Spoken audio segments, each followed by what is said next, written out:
o apóstolo Paulo escreveu à igreja que ele tinha fundado em Corinto. Mas, na verdade, Paulo escreveu 4 cartas. E só Deus sabe explicar o porquê. Nós temos somente 2. Nós temos a segunda e temos a 4. A primeira e a terceira nós não temos. E a gente precisa crer pela fé que foi de Deus que a gente não teve. Porque louvo a Deus por essas 2 que nós temos. Então, essa que nós chamamos é só para questão de conhecimento. Essa primeira que nós chamamos de primeira, na verdade, ela é a segunda carta que Paulo escreve. Quando você vai ler o capítulo 1, ele faz referência à primeira carta que ele já havia escrito para a igreja de Corinto. E aí, no capítulo 16, que é o tema de hoje, nós vamos ler do 21 ao 24. E depois a gente vai dar um pulo para o Apocalipse 22. Diz assim a palavra do Senhor: esta salvação é do meu próprio punho, Paulo. Se alguém não ama ao Senhor Jesus Cristo, seja anátema, seja maldito. Maranata, a gente vai falar diretamente hoje sobre essa palavra. A pregação vai se dar em cima dessa expressão, Maranata. Mas o anátema, a gente vai continuar lendo, tá? Rapidinho. O Maranata ou anátema significa seja maldito. É a mesma palavra que a gente vai encontrar em Gálatas 1:9, quando Paulo vai dizer assim: se alguém prega qualquer outro evangelho diferente do que eu tenha pregado, quer seja antes, quer seja eu mesmo, que seja anátema. E é uma palavra forte, é Paulo dizendo que seja maldiçoado, que seja maldito. E a gente crê que essa autoridade que Paulo tinha como apóstolo, como alguém que estava colocando o fundamento da igreja. E aí ele vai continuar dizendo: a graça do Senhor Jesus Cristo seja convosco, o meu amor seja com todos vós, em Cristo Jesus. Amém. Agora abra ainda Apocalipse 22, verso 20 e 21.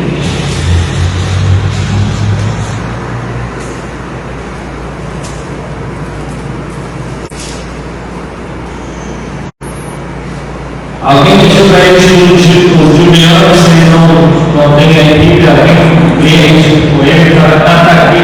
Eu esqueço dessa modernização, valiosa. Aquele que dá testemunho dessas coisas diz: certamente cedo venho. Amém. Venha, Senhor Jesus. A graça do Senhor Jesus seja com todos. Amém. Senhor da vida, o mesmo Espírito que inspirou Paulo de Paulo para escrever essas funções que nós temos, que seja o mesmo Espírito a me instruir, que seja o mesmo Espírito a me capacitar para pregar a tua palavra, que seja esse mesmo Espírito, Senhor Deus, que prepara os corações, a fim de que sejam terras férteis para receber a tua palavra, e que ela crie raízes profundas para frutificar a tempo e fora do tempo, segundo o seu propósito. Eu peço que assim seja o nome poderoso, excelso, de Jesus Cristo, nosso Senhor. Amém. Podem se honrar a cena. Amados, essa palavra que nós lemos, Maranata, que nós cantamos aqui, e lemos em 1 Coríntios, essa palavra, na verdade, ela são 2 palavras que para nós elas se tornam. Paulo, quando escreve aos Coríntios, ele está escrevendo a carta dos Coríntios, ele está escrevendo no grego. E de repente, do nada, sem nenhuma explicação, ele coloca a palavra Maranata, que é uma palavra aramaica, que não é grego. Isto é, quem aí faz direito, né? Vê que até hoje eu não entendo isso. Minha filha faz direito, eu até hoje não entendo esse negócio. Vem português, daqui a pouco vem a palavra em latim. Nós somos no século 21 e não abrem mão de colocar essas expressões, essas palavras em latim, dentro de um texto em português. E Paulo está fazendo mais ou menos isso. Ele vem falando grego, que era a língua na época dele. E do nada ele fala: Maranata, ora vem, Senhor.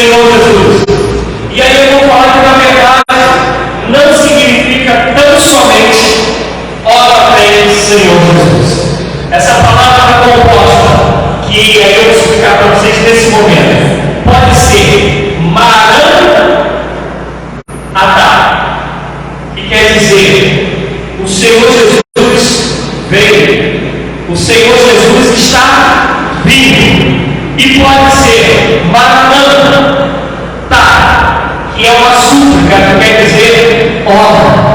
Venha, Senhor Jesus. É o anelo pela presença do Senhor Jesus. Então, dependendo de como ela foi escrito no original, que nós não temos fé, pelo menos eu não tenho conhecimento, e todos os estudiosos não sabem de fato como Paulo escreveu, se ele escreveu Maranatha, ou Maranatha. Até hoje a gente não sabe. Mas quando a gente lê o texto, ele tem que estar dentro de um contexto, ele está dentro de uma cultura, ele está dentro de um costume. Em todo momento de ceia, historiadores dizem que era expressada a palavra Maranatha. Só que era no sentido, para alguns, principalmente já na nossa época, desse desejo, desse anseio de que o Senhor Jesus volte para nos buscar a igreja. Mas alguns defendem que isso já era uma espécie da igreja dos anos 200, dos anos 300, que na época de Paulo, eles entendem que eles expressavam juntamente tanto esse desejo da vida de Jesus, mas especialmente no momento da ceia, testificando que Jesus já tinha vindo, que Deus já tinha se feito homem e já tinha habitado em nós. Independentemente do tempo da época, Maranatha, para nós que cremos no Senhor Jesus, tem dois significados que a gente tem que trazer no coração. O primeiro é que Jesus veio. Isso é indiscutível. Isso é inquestionável. O segundo é que Jesus Cristo virá. E esse virá é que está no Apocalipse de nós que nós temos. Porque ali a escrita não é somente grega. E como está escrito ali, está escrito: ora vem, Senhor Jesus. É o clamor pela vida de Jesus Cristo para buscar o seu povo. Porque João havia acabado de ter a revelação da Nova Jerusalém, da derrota final de Satanás, da vitória definitiva da igreja do Senhor Jesus. E ele está no final do capítulo dizendo tudo isso que vai acontecer no dia que o Senhor Jesus Cristo virá, que aí nosso corpo corruptível será transformado num corpo incorruptível, que o nosso corpo será glorificado.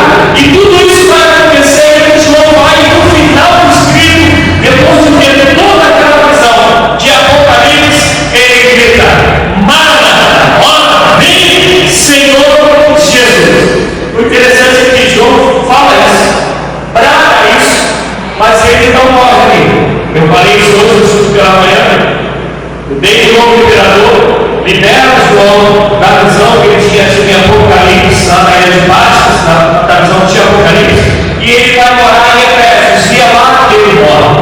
Agora tu imagina, tu tem toda essa visão que João teve, cara, de Satanás sendo destruído, da morte de todo e qualquer poder que ela tinha, da besta, do dragão, do anticristo, todos eles serem derrotados, da igreja ter sido arrebatada, estar gloriosa, e dizendo que a gente vê Jesus agora e o conhece como ele também nos conhece, e saber que esse céu, essa terra que a gente vê, vai se desfazer, porque virá um novo céu e uma nova terra, porque João está dizendo: eu vi descer dos céus a nova Jerusalém como uma noiva ataviada para o seu esposo, para o seu noivo.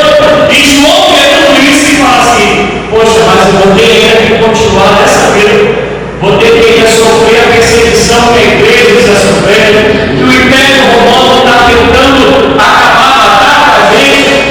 E João tem que seguir essa vida dele, mesmo sabendo que tudo que Deus já tinha mostrado para ele estava reservado para nós. Só que quando João escreve isso, a igreja continua a crescer, a igreja continua na terra, e o grito de Maranatha continua a se fazer ouvir em todas as reuniões da igreja, mas imprescindivelmente nos momentos da ceia do Senhor, esse grito de vem, Senhor Jesus.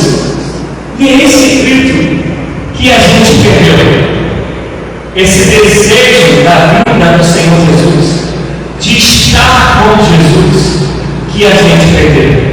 Quando a gente abre em Gálatas 5, a gente vai escutar quando a gente abre em Tiago 5, a gente vai escutar ele dizendo que Paulo, dizendo que o meu viver é Cristo e o meu morrer é lucro. Quando a gente abre em Tiago 2,20, vai estar dizendo que, olha, eu quero viver somente para a glória de Deus, somente para o Senhor.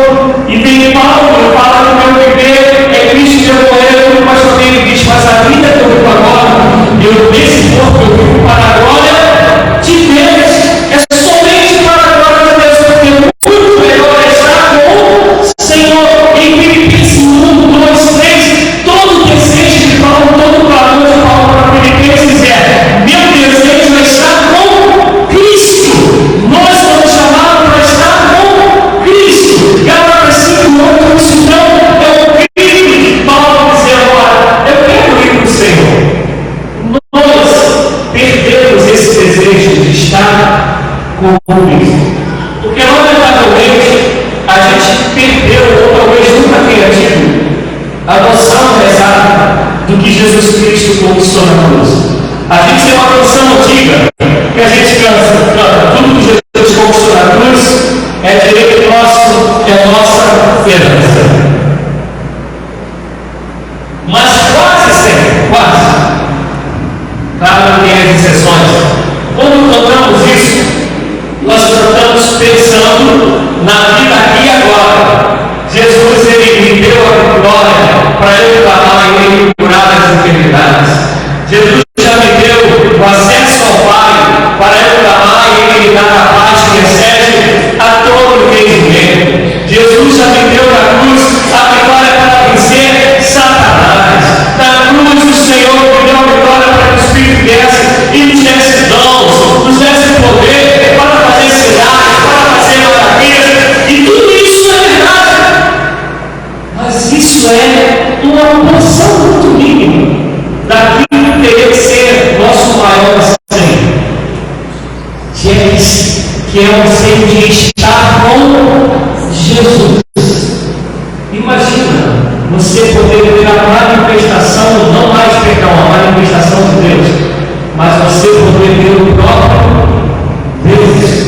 Quando Moisés ele quer ver Deus vai falar: Moisés, não tem ninguém como me ver e ficar vivo.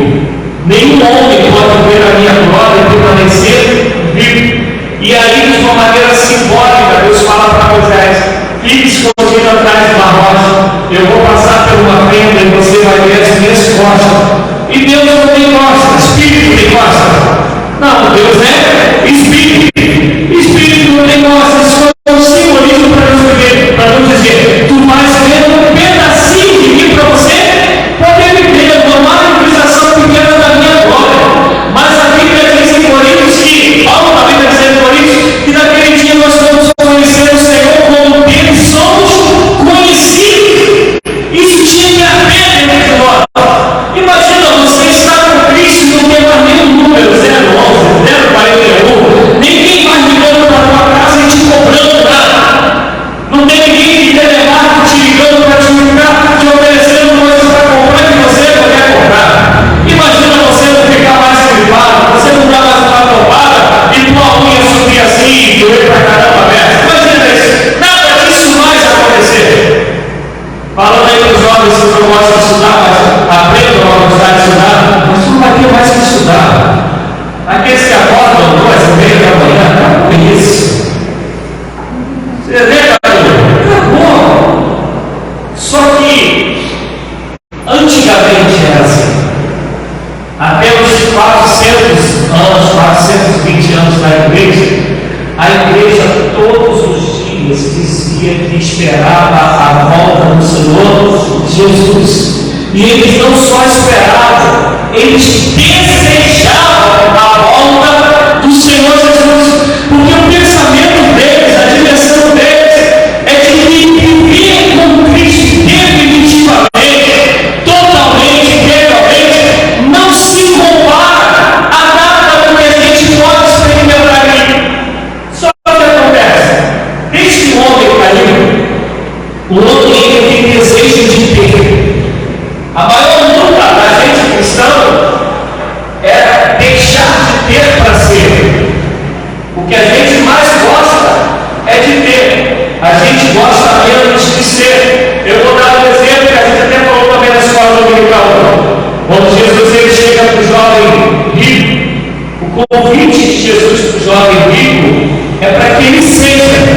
Então ele vira para o jovem rico e fala: Pai, vende tudo que tu tens, dê aos pobres e siga.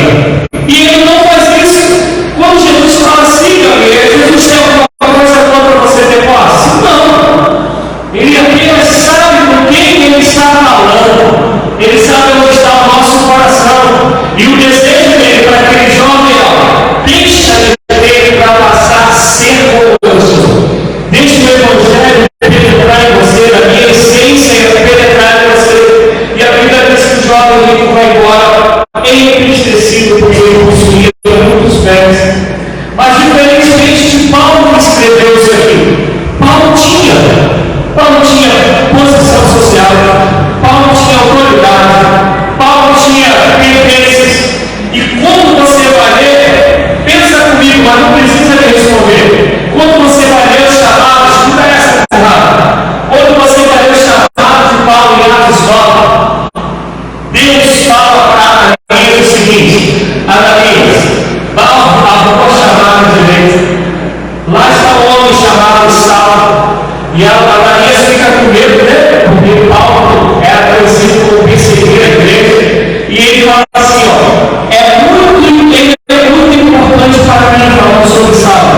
É muito importante que ele padeça por amor ao meu nome. Lembra Atos 9, a partir do versículo 16. Imagina você sendo chamado dessa maneira, Jesus. Deus falando para você: Jesus, eu estou te chamando porque importa que você padeça, importa que você sofra por amor ao meu nome. Imagina isso sendo pregado hoje num monte de igreja que a gente conhece por aí, principalmente nas pregações coach. Deus dizendo: eu estou te chamando para que tu sofra por amor ao meu nome. E o interessante é que Paulo aceita isso. E quem conhece a história de Paulo por 3 vezes foi chicoteado 49 vezes. Paulo naufragou cerca de 6 vezes. Algumas vezes Paulo foi parar em prisões. E ainda assim, ele vai dizer que meu morrer é Cristo e meu viver é lucro. Que é muito melhor eu estar com o Senhor. Mas se é para frente de vocês, com a permaneça para a edificação da vida de vocês, que eu aqui permaneça com as palavras desse homem que tinha a dimensão do céu, mas que sabia que nessa terra ele estaria de passagem, e essa passagem era para que ele fosse fazedor de discípulo, para que ele fosse bênção na vida dos outros. Amém? Vocês estão aqui comigo? Estão entendendo? Mas qual é o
amém.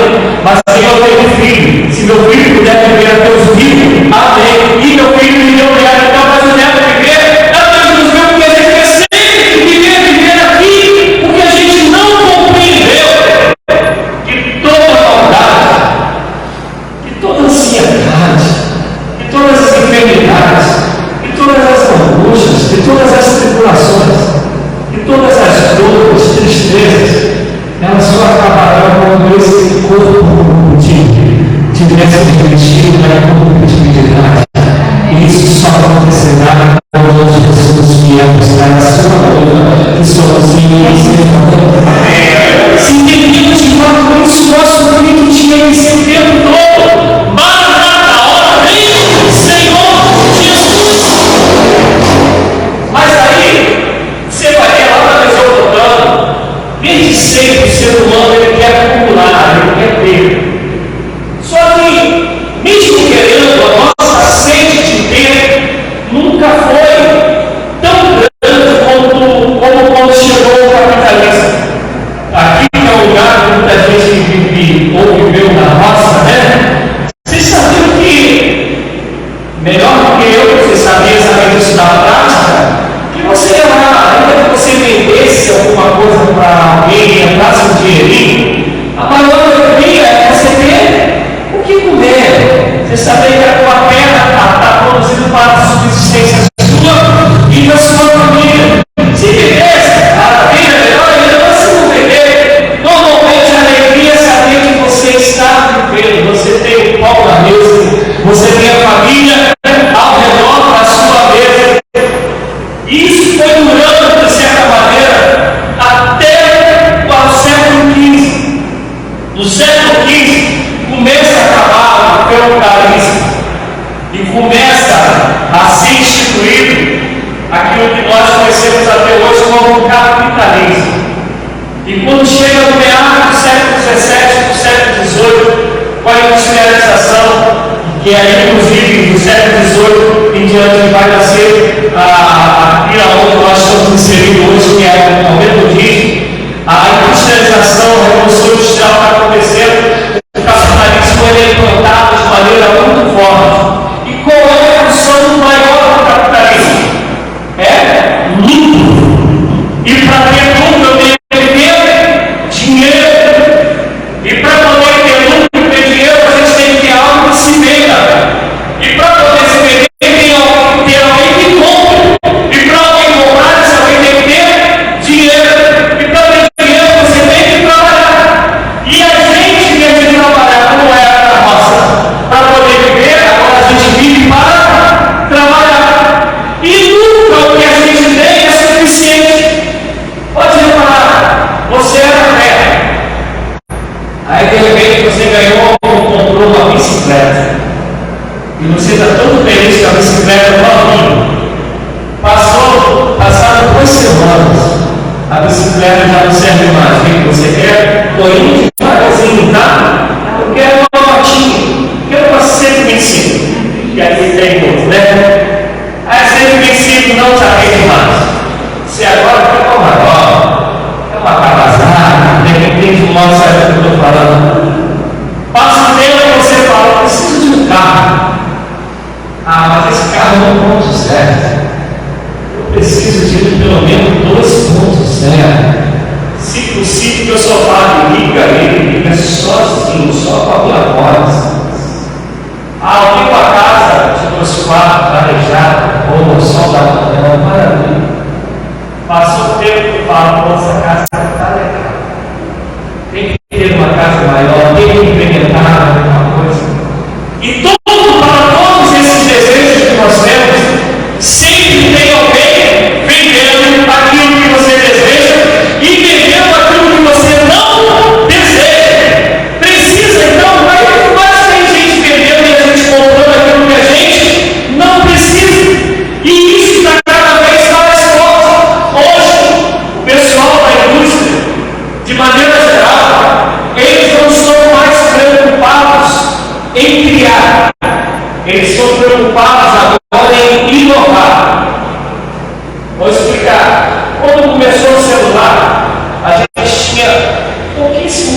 para viver.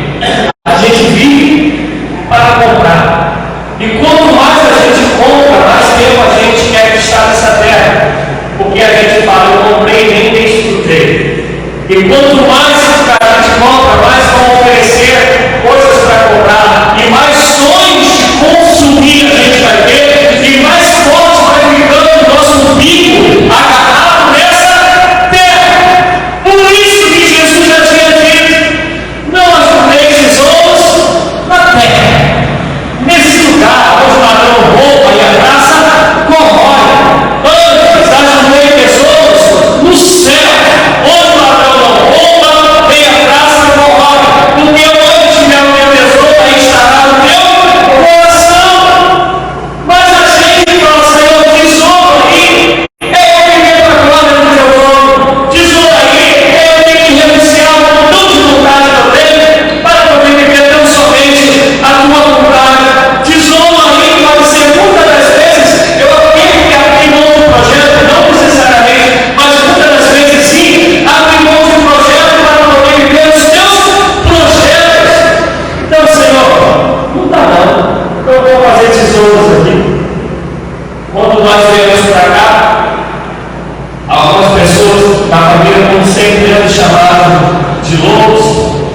Minha filha quase enlouqueceu, espero que ela seja um pouquinho mais normal, pelo menos na minha oração, né? Porque ela tinha lá a vida dela organizadinha, faculdade, estágio, pertinho do outro, pertinho da família toda. E muita gente falou, vocês são doidos, vocês são loucos. A minha filha também me chamou de doido louco, né? Mas a gente chama essa mulher. E eu quero aproveitar e agradecer vocês por todo o carinho que vocês sentiram para a minha família. Vocês não têm ideia do quanto isso é importante. Deixei parentes, voltei para a escola. E eu, no meu coração, sempre tive a convicção de que eu estaria vivo para viver o projeto de Deus. Para onde eu estava, era muito tranquilo. Os caras com certeza moravam no Recreio antes. Eu trabalhava no Recreio de Bandeirantes. No último tempo eu estava morando com meus sogros, porque meus sogros estavam bem em saúde, mas sempre com o projeto de voltar ao Recreio, que até o ano eu trabalhava no imobiliário no Recreio, que a minha esposa trabalha no Recreio dos Bandeirantes, quem conhece depois entra na internet, né? E é um lugar bonzinho, né, cara? É um sonho de muita gente. E a gente, eu quero que a gente anda muito apaixonado. Mas quando a gente veio para cá, quando o convite veio, eu falei, Senhor, eu não estou vivendo para mim, eu quero viver para ti. E isso traz problemas? Traz. Eu tenho uma filha de 19, tenho um filho de 14 anos. Você tem que estar orando e tendo cuidado para que Deus aqueça o coração, para que Deus dê sinais. Eu vejo que Deus faz que Ele tem feito isso. O que eu estou querendo dizer é que isso que eu creio que eu estou falando para vocês não é aquilo que só está aqui, não é só uma pregação. Eu estou falando para vocês, eu tenho um filho, eu vivo abrindo mão de muitos sonhos que são meus. Quando eu me converti, para quem sabe, eu joguei futebol. Joguei no América, passei pelo Botafogo. Hoje eu sou raço, sou fundo, então o carro de jogar pelado, já foi aí meu fisioterapeuta, olhou os exames. Essa semana falou, pastor, futebol não dá, pode jogar videogame, não foi? Você falou? Eu falei, eu não consigo esse tal de videogame. Mas quando eu me converti, eu fui jogar no futebol no time do Rio, já estava com uma certa idade, para o futebol, já tinha parado, porque eu tinha estourado meus 2 joelhos. E eu fui jogar no futebol em Bacaxá, onde o nome do clube hoje é Boa Vista. Então, quem acompanha o futebol carioca sabe aí, parece que um time Boa Vista, que antes se chamava Bacaxá. E eu conto isso porque foi muito engraçado para mim. Eu já não treinava como jogador, né? Eu era só peladeiro. Eu era novo convertido, mas já foi aquele dia que está tudo certo, meu irmão. Tudo certo. A bola batia no meu nariz, era gol. Esse dia eu fiz 12 gols, nem passa para gol, sofri pênalti, deixei eu bater. Mas assim, não é normal, não, mas esse dia é que deu tudo certo nele. Eu acho que se eu tivesse fora do jogo, eu fazia mais assim. Não pode ficar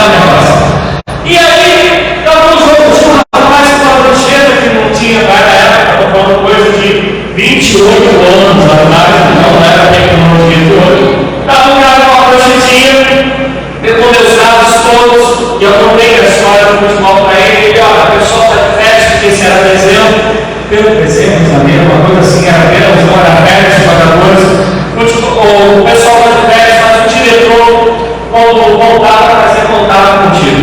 E não era celular, gente, era algo convencional, não era vida, tinha um telefone, antigamente não ficava em casa, era questão convencional. E quando eu cheguei em contato com as pessoas que cuidavam da minha caminhada de fé, eram jovens, igual a mim, quase a mim, a filha do pastor, do meu pastor, falou assim para a minha vez, não se faz tudo na vez que faz isso. Ela falou assim: olha, existe a vontade permissiva de Deus e a vontade direta de Deus, o objetivo de Deus. Deus pode até deixar você ir, mas essa não é a vontade de Deus. E eu acreditei nisso. Eu não estou falando para vocês que eu sabia que era Deus ou não que estava falando através dela. Mas quando ela falou que eu poderia estar fazendo aquilo que não era, eu poderia não ser da vontade de Deus, eu falei, então eu não quero. E aí o telefone tocou.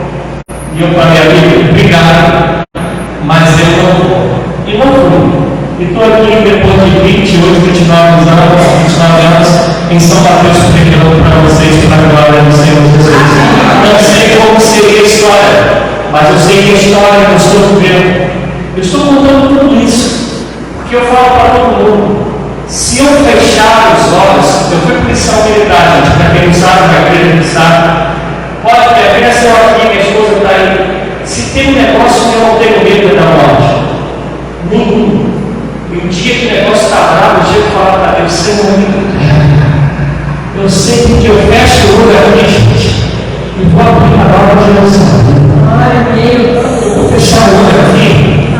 E vou orar, vou orando para o meu Salvador, para o meu Redentor, e vou ouvir Jesus falando, essas marcas das mãos são por amor a você, essas marcas dos meus pés, da minha cabeça, do meu lado, por amor a você.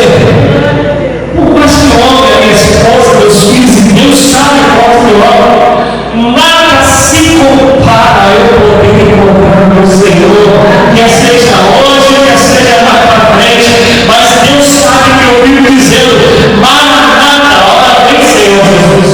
O que eu ensino para os meus filhos é, manda ao Senhor, se renda ao Senhor, para que vocês possam me encontrar lá, porque eu sei que eu vou para lá, e quem dera fosse agora subir para a glória onde meu Deus está. Quem dera, mas o tempo é dele. O tempo dele é dele, não o dia que eu possa ir, ou o dia que ele possa vir. Mas nós perdemos isso.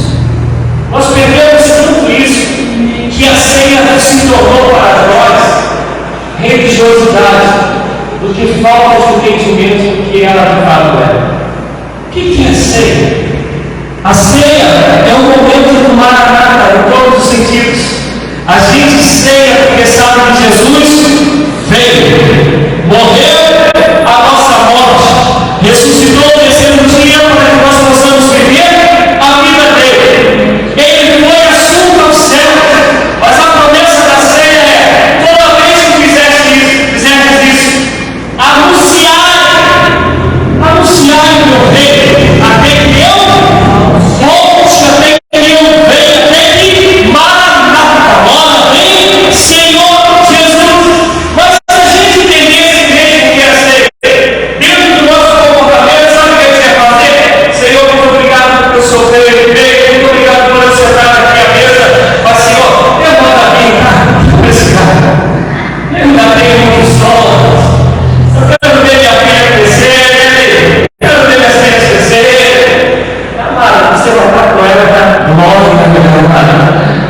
Eu quero ver se formar, eu quero tudo isso para os meus filhos.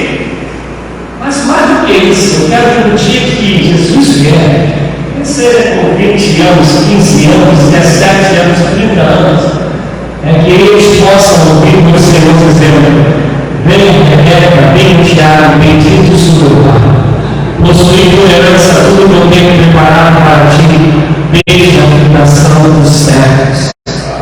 Eu já tenho sonho. Uma abençoada aí que acabar com meus sonhos, se eu não fizer comigo e outra vez ficarem dele. Mas eu tenho sonho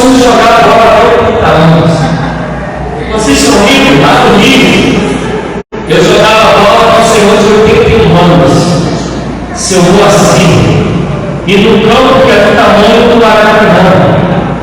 Eles só jogavam no tempo. Mas eu estou falando de alguém que foi 8 anos, jogando no campo que é do tamanho do Maracanã. A panturrilha dele, se tu batesse nela, quebrava a mão. Tão forte que o cara, 81 anos, era um exemplo para a gente. Mas se eu acabar de pregar aqui, e ele vier, meu Deus, eu vou dar junto aos anciãos e dizer: Santo, Santo, Santo Deus Todo-Poderoso. Nós perdemos tanto o entendimento da fé, e como eu falei no começo, uma boa parte das pregações que nós ouvimos hoje é para fazer com que você ame cada vez mais essa terra. Isto é, fazer com que a gente mais deseje que Jesus seja aqui. É onde começa a dizer: Deus te chamou como cabeça e não como cauda. Deus te chamou para prosperar. Aí vem aquele pessoal, eu tinha um carrinho de mão, agora eu tenho um Cristo concessionário. Eu era duro de como coco, agora eu sou dono do coco errado. Essas coisas loucas que vão ensinando ali, e cada vez eu falando para você: bota Jesus longe de ti, bote o amor por Cristo cada vez mais distante de você. Vocês estão ouvindo falar isso no primeiro domingo aqui, eu vou repetir. Gente, vocês estão olhando para alguém que não morre. Eu não tenho dúvida, eu não morro mais. Eu já sou eterno em Cristo Jesus. Eu só posso experimentar a transformação desse ser, que vai ser meu gosto, Vai ser meu gosto, porque Jesus ressuscitou e ele fala para Tomé: toca aqui. Mas antes de ele falar para Tomé, ele está lá reunindo os discípulos cheios de medo, casa toda fechada, e vai dizer que ele passa pela parede, ele atravessa. Mas de repente ele está nos caminhos de Emaús com 2 homens, entra na casa. Quando vai partir o mundo, ele subiu, já está lá em Jerusalém, de novo. Isso não é esse drama. Não tem velocidade da luz, a velocidade da luz vai ser lenta para caramba. Porque agora vamos passar a viver uma eternidade infinitamente. É o que Deus preparou para mim e para você. Amém. Você tem que viver crendo nisso. Você tem que viver desejando isso. Quando vai ser? Jesus falou. Aí conta quem sabe. Só o Pai sabe. Nem os anjos, nem o Filho do homem. Somente o Pai. Eu não sei quando vai. Mas o dia que vier, eu não posso só estar preparado, porque eu só vou estar preparado se eu desejar. Eu não sei quem já prestou concurso público. Quem se preparou no dia do concurso público? Tem um aluninho lá que se preparou no dia. Mas isso não é regra, é exceção. Porque você se prepara antes do concurso abrir. Tem gente que fica 3, 4 anos estudando, se preparando para o concurso que acha que vai abrir. Para quando abrir e passar a pessoa na mão, preparada. Não dá para você falar que quer Cristo se todos os dias tu não anseia e não se prepara para isso. Se todos os dias tu fica olhando os sinais que estão acontecendo na expectativa de dizer: olha, está na porta e meu coração deseja me encontrá-lo, no que eu posso gritar: Maranata, a hora vem, Senhor Jesus. Eu desejo muito que você tenha a melhor vida que você possa ter nessa terra, mas que nunca isso que tu chamas de melhor vida seja vista por você como melhor, estando debaixo da vida que Deus projetou para você. E não melhorar nem falar. O melhor projeto para a tua vida é o que Deus projetou. O melhor projeto para a tua vida é viver no centro da vontade de Deus. E é por isso que Paulo fala: e estar com Cristo definitivamente é muito melhor. Mas se o Senhor deseja que eu continue aqui pregando, o Senhor vai fazer, é o que Paulo está dizendo. Mas o desejo dele era estar no Senhor. É por isso que ele diz Maranata. E o interessante é que, se você levar para a gente ler no versículo 21, está dizendo que ele escreveu de próprio punho, o que não era comum. Paulo sempre usava de um escriba, principalmente porque Paulo tinha problema nas vistas. E nesse momento está dizendo que, nessa parte, ele está dizendo: eu escrevi de próprio punho. O que Paulo está dizendo? Eu espero que vocês tenham convicção do que eu estou falando, que sou eu que estou falando. O desejo que vocês têm que ter é de parar de ficar multiplicando por ser cristão, de parar de ficar usando Deus para se dar bem nessa vida. Tu tens que ter o desejo todo dia de encontrar com Cristo, e por isso, Maranata, a hora vem, Senhor Jesus. Tem que ser viagem dentro de nós. E eu vou falar agora para terminar, mas vou falar com muito carinho para vocês. Não me entenda mal, mas como Paulo falou uma coisa, eu quero falar como pastor. Vocês, eu já não creio por menores, né? Mas pelo que eu já soube, já teve igreja que saiu dessa igreja, ou algo assim, teve uma divisão. Tem um montão de gente daqui que já está em outras igrejas. Isso é inegável que a igreja já teve muita gente que a conheceu. Mas eu quero falar do que eu estou experimentando. Se eu estiver errado, por favor, me corrija. Mas eu vou, tá bom? E a Bíblia vai falar que é para corrija, irmão. Se a gente anda na rua e fala sobre uma igreja metodista de São Mateus, está no coração da cidade, de uma cidade que tem praticamente um terço do bairro onde morava, e o pessoal não conhece a igreja. O problema não está com a igreja onde ela está organizada, o problema está com a gente. Porque como vão conhecer a Cristo? Através da gente. Como vão conhecer a igreja metodista de São Mateus? Através do pessoal da igreja metodista de São Mateus. A igreja está cumprindo o papel dela. A igreja que coloca ali uma luz para o pessoal até cego ver, em nome de Jesus. Né? Mas quem faz a igreja ser conhecida são os membros da igreja, o povo de Deus que aqui congrega. Se isso não está acontecendo, e aí eu falo de novo, o caminho do respeito.